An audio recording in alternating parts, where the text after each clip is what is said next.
1400 calories. എന്താ അമ്മോ. ഇപ്പൊ ലൂക്കാച്ചൻ കഴിക്കുന്ന ഫുഡിന്റെ കാലറീസ് കാൽക്കുലേറ്റ് ചെയ്തതാ. Almost double. ഇത്രയൊന്നും ആവശ്യമില്ല. ഇതിലുള്ള ലൂക്കാച്ചിനെ പോലെയാണോ നിങ്ങളും വീട്ടിൽ ഭക്ഷണം കഴിക്കുന്നത്? അല്ല, പലപ്പോഴും നമ്മൾ പറയും വീട്ടിൽ നിന്നുള്ള ഭക്ഷണമല്ലേ, എന്തോരം വേണമെങ്കിലും കഴിക്കാം. പുറത്തുനിന്ന് ഭക്ഷണം കഴിക്കുമ്പോൾ മാത്രം ഒന്ന് ശ്രദ്ധിച്ചാൽ മതി.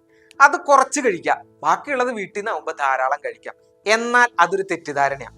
എപ്പോഴും നമ്മൾ കഴിക്കുന്ന ഭക്ഷണം വീട്ടിൽ നിന്നാണെങ്കിലും പുറത്തു നിന്നാണെങ്കിലും മിതമായി നമ്മുടെ ശരീരത്തിന് ആവശ്യമായ അളവിൽ മാത്രം കഴിക്കാൻ ശ്രദ്ധിക്കുക. അപ്പോൾ അമിതമായിട്ട് കഴിക്കുന്ന ഈ ശീലം നിങ്ങളുടെ ശരീരത്തിൽ കൊളസ്ട്രോൾ കൂടുന്നതിനും അതുപോലെ തന്നെ അമിതവണ്ണം ഉണ്ടാക്കുന്നതിനും കാരണമാകാറുണ്ട്.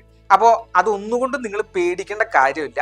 ഹെർബലി ടച്ചിന്റെ വെയിറ്റ് ലോസ് കോമ്പിനേഷൻ ആയിട്ടുള്ള ഒബാക് ആൻഡ് കൊളസ്റ്റൻ എന്നീ 2 മരുന്നുകളും കംപ്ലീറ്റ് ഹെൽത്തി മീൽ എന്ന മില്ലറ്റ് മിക്സ്ചറും യൂസ് ചെയ്തുകൊണ്ട് നിങ്ങൾക്കും ഈ ഒരു പ്രശ്നം പരിഹരിക്കാവുന്നതാണ്.